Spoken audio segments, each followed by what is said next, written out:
భద్రాద్రి జిల్లా కలెక్టర్ జితేష్ వి పాటిల్ సతీమణి పాల్వంచ ప్రభుత్వ సిహెచ్సి కమ్యూనిటీ సెంటర్లో ప్రసవించింది.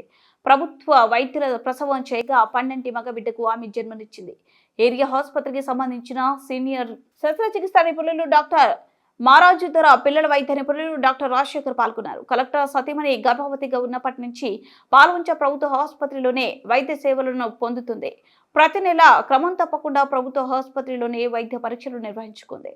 కలెక్టర్ జితేష్ వి పాటిల్ కి ఇది రెండో సంతానం. మొదటి సంతానంలో కూడా కుమారుడు జన్మించగా రెండో సంతానంలో కూడా కలెక్టర్ కు మరో వారసుడు వచ్చాడు.